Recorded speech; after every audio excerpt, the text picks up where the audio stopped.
नमस्कार दोस्तों, स्वागत है आपका गर्व आईएएस के यूट्यूब प्लेटफॉर्म पे। आज मैं एक वीडियो श्रृंखला शुरू करने जा रहा हूं, जिसके अंतर्गत मैं इंडियन इकोनॉमिक्स के सारे लेक्चर कंप्लीट करूंगा पीटी कमेंस के पॉइंट ऑफ व्यू से। उसमें आपको वीडियो देखने के बाद आपको एक एडिशनल किताब प्लस 2 एनसीईआरटी की बुक पढ़ना होगा, लेकिन बुक पढ़ने में समस्या नहीं होगी। जो भी उसके टेक्निकल टर्म्स होंगे मैं यहाँ पे क्लियर कर दूँगा। तो पहले ये चीज़ हम जान लें कि इसमें पढ़ना क्या क्या है। तो जो पहला पढ़ना है introduction of economics. Introduction of economics में क्या पढ़ना है कि इसमें how many types of economics, what is the difference between micro economics and macro economics, on the basis of development there are 3 types of economical country, just like develop country, developing country and least developing country. उसके साथ साथ आप उसके बाद social economic, capitalist, mix capitalist, ये सारी चीज़ों को पढ़ना है। उसके साथ how many sector in economics, primary sector, secondary sector, tertiary sector के बारे में पढ़ना है। सेकेंड पोजीशन आता है मॉनेटरी पॉलिसी। मॉनेटरी पॉलिसी के अंतर्गत आपको सारी बैंकिंग सिस्टम पढ़ना है कि how many types of banking and how operate and functions of the banking system, all to related of the banking system, how to control RBI, inflation and other things to related of monetary policy। तो monetary policy उसी के अंतर्गत inflation को पढ़ना है कि वस्तु demand और सप्लाई के अंतर्गत किस तरीके से जो बढ़ता है दाम, उसको के बारे में पढ़ना है। अगला जो टॉपिक है फिजिकल पॉलिसी, जो राजकोषीय नीति। फिजिकल पॉलिसी के अंतर्गत आपको taxation, GST, direct tax, indirect tax. अब तो ये भी हो गया है कि जैसे जीएसटी में सारे टैक्स को इंक्लूड करके, इनडायरेक्ट टैक्स को इंक्लूड करके जीएसटी बनाया गया, उसी तरीके से सारे डायरेक्ट टैक्स को इंक्लूड करके टैक्सेशन डीटीसी बनाने की बात के चल रही है, डायरेक्ट टैक्स। उसके बाद balance of payment. Balance of payment के अंतर्गत हमको विश्व के साथ जो व्यापार करना है उसकी कंसेप्ट को समझना है, एक्सपोर्ट इम्पोर्टेंट का। कि इसमें एक और टॉपिक है नया, नेशनल इनकम।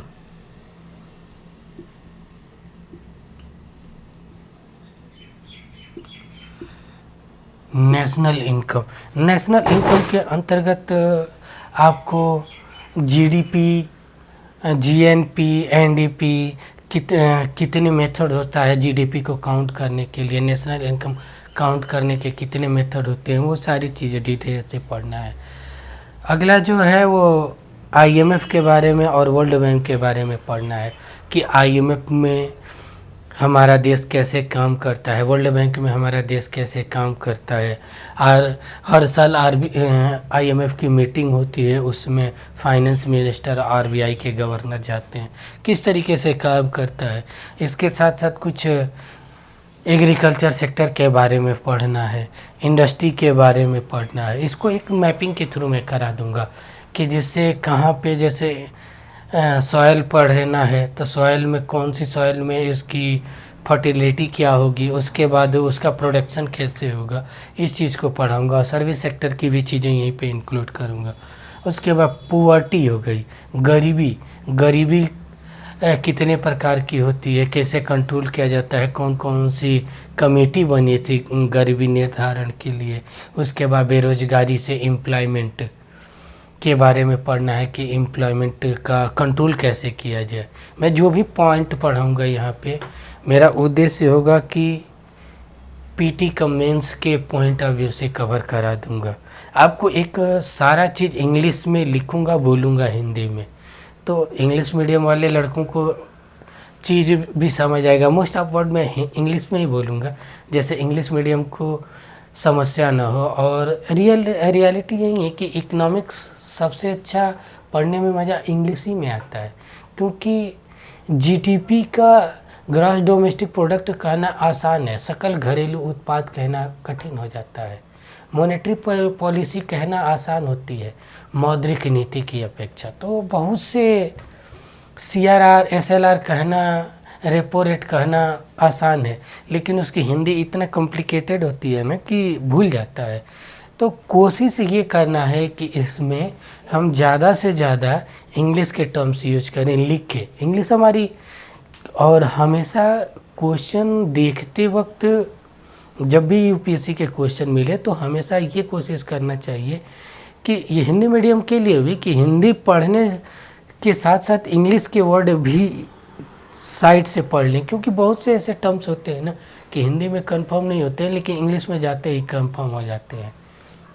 अब इसके अंतर्गत पढ़ना कौन कौन सी बुक और इम्पोर्टेंट है, तो देखिए मैं इसमें 45 लेक्चर मैं पूरा कंप्लीट करूंगा। हो सकता है कि 90 घंटा 92 घंटा भी लग जाए, जिसके अंतर्गत मैं पूरी वीडियो करवाऊंगा। उसके बाद क्लास 10th 11th 12th की NCERT आप खरीद लीजिएगा, बहुत ही इम्पोर्टेंट है। क्या क्या किससे पढ़ना है, क्लास 10th की आपको बेसिक समझ देगी, उसको थोड़ा सा इसमें, इसके साथ आप 2 पेपर तो डेली देखिए। द हिंदू का आता है उसको देखिए, बिजनेस स्टैंडर्ड इकोनॉमिक्स के पॉइंट ऑफ व्यू से ही ये पेपर है, तो इसको तो डाउनलोड करके हमेशा पढ़ते हैं, बहुत बेनिफिशियल पेपर है इकोनॉमिक्स के पॉइंट ऑफ व्यू से। इसके साथ मैगजीन आती है, कहाँ से क्वेश्चन बनते हैं करेंट बेसिस से, तो उसके लिए ना 2 स्रोत that's will be compulsory. First budget survey 2 volume में आता है, वॉल्यूम 1 वॉल्यूम 2। तो वॉल्यूम 1 मेंस में काम करता है, वॉल्यूम 1 मेंस के लिए पॉइंट ऑफ व्यू से बहुत अच्छा है, जबकि वॉल्यूम 2 पीटी के पॉइंट ऑफ व्यू से बहुत ही इम्पोर्टेंट होता है। इसमें डाटा इतने अच्छे हैं ना, ये पूरी वर्ल्ड की इकोनॉमिक से तुलना करके, कंपेयरिंग करके देता है, तो आप इसे समझने में आपको इतना बेनिफिट होगा ना कि अदर से। आप इंडिया ईयर बुक खरीद लें, हर साल आती है सरकार द्वारा, आप इससे करीबन हर साल पाएंगे कि यूपीएससी के एक बुक से करीबन 20 से 22 क्वेश्चन का अकेले ये कवर कर देती है। एक किताब 600-700 पेज की होती है, थोड़ी मोटी होती है। उसमें ये ज़रूरी नहीं कि सारे चैप्टर पढ़ना है, उसके कुछ इम्पॉर्टेंट चैप्टर है, मैं आगे डिस्कस कर दूंगा कि कौन कौन से उसके चैप्टर पढ़ना है, उसमें कैसे क्या छोड़ना है।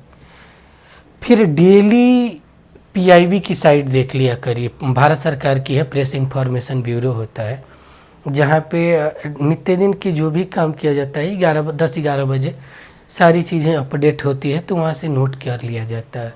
इतना करने के बाद आप पाएंगे कि सारी चीज़ें होंगी। लिखने की तरीका मैं बता दूंगा कि किस तरीके से लिखा जाता है। लिखने के तरीके में हमेशा थोड़ा सा इंट्रोडक्शन देना है, उसके बाद लाभ क्या, प्रॉफिट क्या है, डिसएडवांटेज क्या है, फिर उससे हम कैसे देखते हैं, ठीक है, क्या क्या सुधार किए जा सकते हैं, ये सारे पॉइंट ऑफ व्यू से उसको समझने की कोशिश करना है। ठीक है, तो ये सिलेबस रहा, ये बुक्स रही और ये पेपर रहे, तो एक पूरा का पूरा इंडियन इकोनॉमिक्स में इसके सिवा और भी पढ़ना है, जैसे FDI पढ़ना है, FPI पढ़ना है, तो उन चीज़ों को हम पढ़ाएंगे डिटेल बैलेंस ऑफ पेमेंट के अंतर्गत कि किस तरीके से FDI और FPI में अंतर क्या है, कैसे हमारे देश के लिए सपोर्ट करेगा, कैसे विदेशों से ये मनी लाने का काम करती है, ये सारी चीज़ें ये वीडियो में है। आप देखें, कोशिश करें कि अच्छे से ध्यान से एक एक वीडियो को कवर करें, सारी की सारी चीज़ें मैं कवर कर दूंगा। Thank you.